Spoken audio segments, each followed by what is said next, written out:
ವರಮಹಾಲಕ್ಷ್ಮಿ ವ್ರತದಲ್ಲಿ ವ್ರತದ ದಾರವನ್ನು ಪೂಜೆ ಮಾಡಿ ಆ ಕಂಕಣವನ್ನು ಕೈಗೆ ಕಟ್ಕೊಳ್ಳುವಂಥದ್ದು ಪ್ರಮುಖವಾದಂಥ ಒಂದು ಘಟ್ಟ.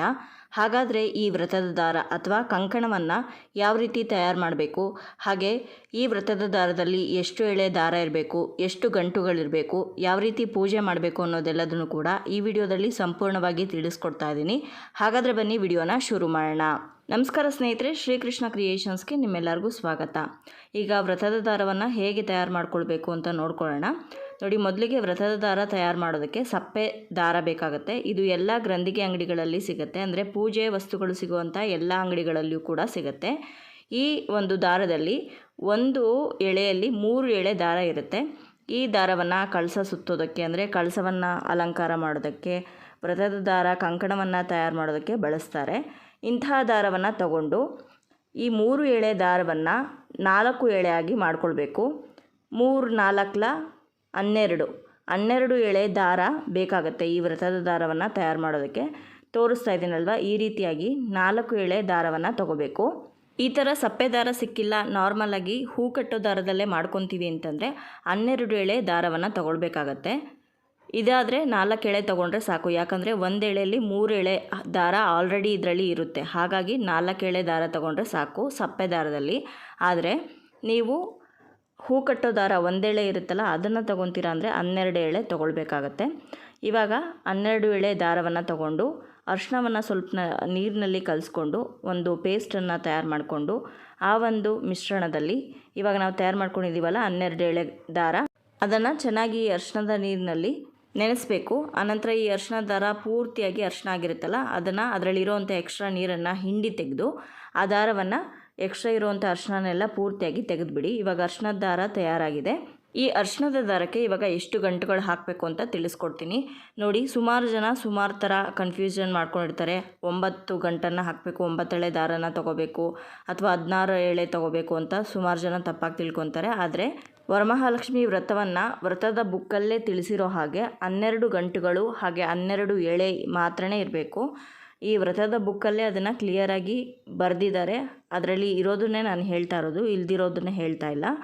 ನೀವು ಒಂದು ಸಲ ಬೇಕಿದ್ರೆ ವ್ರತದ ಬುಕ್ಕು ನಿಮಗೆ ಸಿಕ್ಕಿದ್ರೆ ತಗೊಂಡು ಬಂದು ಅದನ್ನು ಚೆಕ್ ಮಾಡಿ ನೋಡಿ. 12 ಎಳೆ ದಾರ 12 ಗಂಟು ಅಂತಲೇ ಅದರಲ್ಲಿ ಕೊಟ್ಟಿದ್ದಾರೆ. ಹಾಗಾಗಿ 12 ಎಳೆ ದಾರವನ್ನು ತಗೊಂಡು 12 ಗಂಟುಗಳನ್ನು ಹಾಕಬೇಕಾಗತ್ತೆ. 12 ಗಂಟುಗಳನ್ನು ಹೇಗೆ ಹಾಕ್ತೀರಾ ಅಂತಂದರೆ, ಹೂವನ್ನು ನೀವು ಆ ದಾರದಲ್ಲಿ ಇಟ್ಟು ಕಟ್ತಿರಲ್ಲ, ಆ ಕಟ್ಟುವಂಥ ಗಂಟು ಕೂಡ ಲೆಕ್ಕಕ್ಕೆ ಬರುತ್ತೆ. ಹಾಗಾಗಿ ಮೊದಲಿಗೆ ದಾರಕ್ಕೆ ಟೋಟಲಾಗಿ 9 ಗಂಟುಗಳನ್ನು ಹಾಕಿಬಿಡಿ. ಉದ್ದಕ್ಕೆ ಮಾಡ್ಕೊಳ್ಳಿ ಆದಷ್ಟು ದಾರವನ್ನು, ಯಾಕಂದರೆ ಗಂಟುಗಳನ್ನು ಹಾಕುವಾಗ ದಾರ ತುಂಡದಾಗ್ತಾ ಹೋಗುತ್ತೆ, ಮತ್ತು ಕೈ ಕಟ್ಕೊಳ್ಳೋದು ಕಷ್ಟ ಆಗುತ್ತೆ. ಹಾಗಾಗಿ ಆದಷ್ಟು ಸ್ವಲ್ಪ ಉದ್ದಕ್ಕೇ ದಾರ ಮಾಡಿಕೊಂಡು 9 ಗಂಟುಗಳನ್ನು ಹಾಕಿ, ಅನಂತರ ಒಂದು ಹೂವನ್ನು ಆ ದಾರದ ಮಧ್ಯದಲ್ಲಿ ಇಟ್ಟು ಮತ್ತೆ 3 ಗಂಟುಗಳನ್ನು ಆ ಹೂವಿನ ಸೇರಿಸ್ಬಿಟ್ಟು ಹಾಕಿದ್ರೆ 12 ಗಂಟುಗಳು ಟೋಟಲಾಗಿ ಆಗುತ್ತೆ. ನೀವು ಮೊದಲೇ ದಾರಕ್ಕೆ 12 ಗಂಟುಗಳನ್ನ ಹಾಕಿ ಹೂವನ್ನು ಇಟ್ಟು ಮತ್ತೆ 3 ಗಂಟು ಹಾಕಿದ್ರೆ ಅಲ್ಲಿಗೆ 15 ಗಂಟು ಆಗಿಬಿಡುತ್ತೆ. ಹಾಗಾಗಿ ಕೇವಲ ದಾರಕ್ಕೆ 9 ಗಂಟು, ಅನಂತರ ಹೂವನ್ನು ಸೇರಿಸಿ 3 ಗಂಟನ್ನು ಹಾಕಿದ್ರೆ 12 ಗಂಟುಗಳು ಕರೆಕ್ಟಾಗಿ ಆಗುತ್ತೆ. 12 ಗಂಟುಗಳಿಗೂ ಕೂಡ ನೀವು ಪೂಜೆಯನ್ನು ಮಾಡಬೇಕಾಗತ್ತೆ.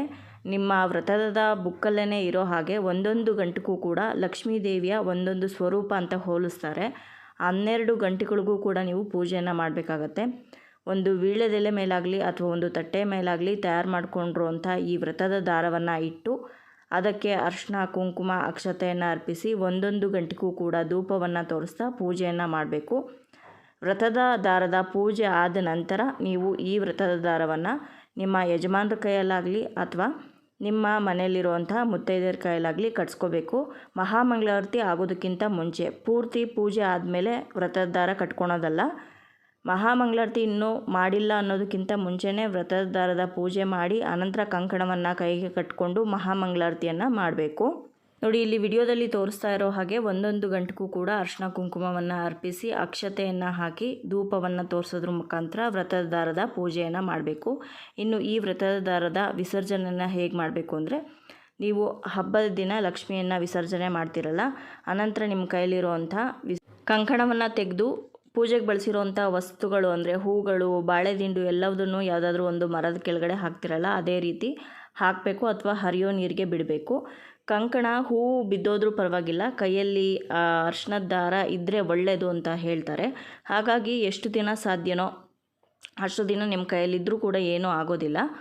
ಬೇಡ ಇರೋದು ಅಂತ ಅನಿಸಿದ್ರೆ ವಿಸರ್ಜನೆ, ಲಕ್ಷ್ಮೀ ವಿಸರ್ಜನೆ ಮಾಡ್ತಿರಲ್ಲ ಆವಾಗೇ ಕೈಯಲ್ಲಿರೋವಂಥ ದಾರವನ್ನು ತೆಗೆದು ನೀವು ಎಲ್ಲ ವಸ್ತುಗಳ ಜೊತೆ ಅದನ್ನು ಕೂಡ ಹರಿಯೋ ನೀರಿಗಾಗಲಿ ಅಥವಾ ಗಿಡದ ಕೆಳಗಡೆ ಆಗಲಿ ಹಾಕ್ಬೋದು.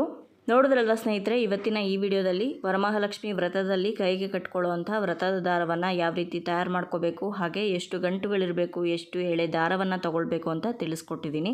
ಹಾಗೆ ವಿಸರ್ಜನೆ ಹೇಗೆ ಮಾಡಬೇಕು ಅಂತ ಕೂಡ ತಿಳಿಸ್ಕೊಟ್ಟಿದ್ದೀನಿ. ಈ ವಿಡಿಯೋ ನಿಮ್ಮೆಲ್ಲರಿಗೂ ಇಷ್ಟ ಆಗಿದ್ರೆ ಲೈಕ್ ಮಾಡಿ, ಬೇರೆಯವ್ರಿಗೂ ಕೂಡ ಈ ವಿಡಿಯೋನ ಶೇರ್ ಮಾಡಿ. ಹಾಗೆ ನಿಮ್ಮ ಅನಿಸಿಕೆ ಅಭಿಪ್ರಾಯಗಳನ್ನ ಖಂಡಿತವಾಗ್ಲೂ ಕಮೆಂಟ್ ಮುಖಾಂತರ ಬರೆದು ತಿಳಿಸಿ. ಮತ್ತೊಂದು ಪೂಜಾ ಮಾಹಿತಿಯೊಂದಿಗೆ ನಿಮ್ಮನ್ನ ಮತ್ತೆ ಭೇಟಿ ಆಗ್ತೀನಿ. ಅಲ್ಲಿಯವರೆಗೂ ಧನ್ಯವಾದಗಳು. ಲೋಕ ಸಮಸ್ತ ಸುಖಿನೋ ಭವಂತು.